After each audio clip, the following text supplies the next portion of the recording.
kasih kepada rekan-rekan media yang sudah menunggu. Jadi saya selaku kuasa hukum dari Bapak Paulus Waterpauw didampingi oleh tokoh-tokoh dari masyarakat di Papua.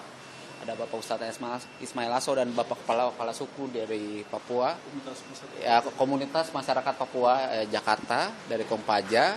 Kami melaporkan kuasa hukum Gubernur Lukas NMB atas nama Stefanus Roy Rening karena yang bersangkutan mengeluarkan pernyataan bahwa penetapan tersangka dari Lukas NMB itu karena politisasi atau kriminalisasi sebagaimana diungkapkan di beberapa media pada waktu yang lalu begitu.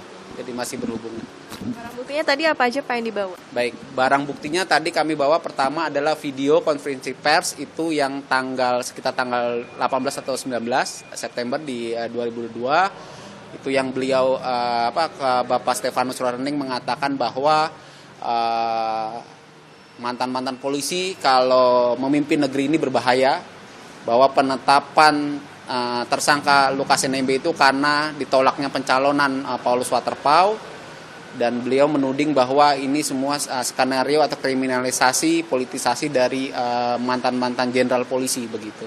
Nah, itu video pertama. Video kedua adalah acara Rossi di Kompas TV tanggal 22 atau 23 kemarin, Kamis.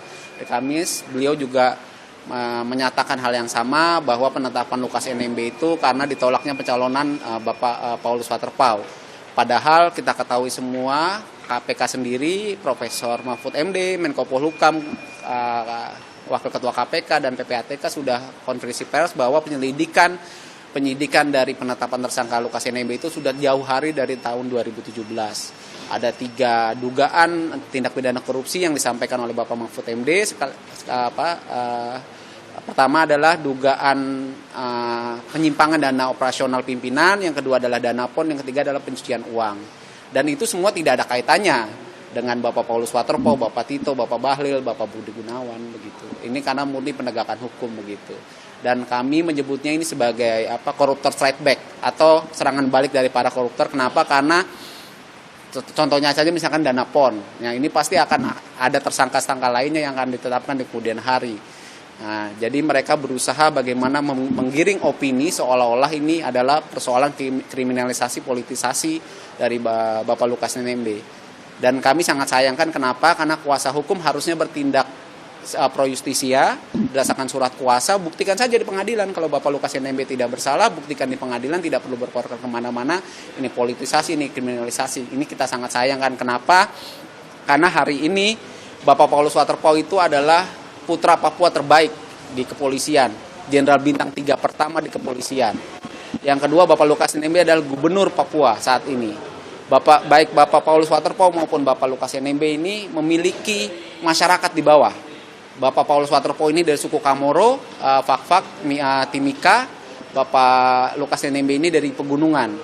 Jadi seolah-olah ini apa yang dilakukan oleh kuasa hukum ini membenturkan antara Bapak Paulus Waterpauw dengan Lukas NMB. Ini yang kita sangat sayangkan.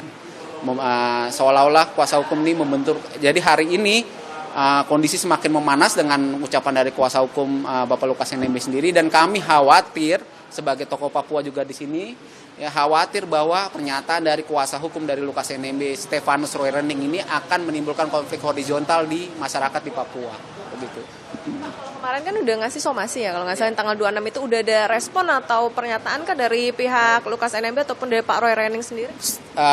Somasi kami sampaikan tanggal 24 September melalui tim kuasa hukum Lukas NMB, Aloysius Renwarin, kami serahkan langsung, dan beliau juga Pak Aloysius juga sudah serahkan ke Pak Stefanus Roy Rening pada tanggal 24 September 2022. Namun di tanggal 25-nya justru membuat pernyataan kembali di perwakilan Papua bahwa penetapan tersangka Gubernur Lukas NMB itu karena politisasi atau kriminalisasi. Jadi tidak ada perubahan. Setelah disomasi pun juga tidak ada perubahan dan tidak ada itikat baik untuk mengklarifikasi dan tidak ada itikat baik juga untuk tidak mengulangi pernyataan tersebut begitu.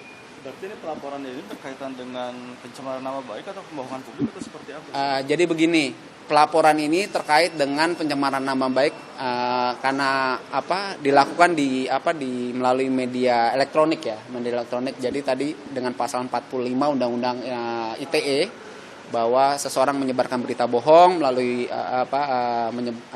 media elektronik ya, Undang-Undang ITE, Undang-Undang tahun Undang-Undang Nomor 19 Tahun 2016.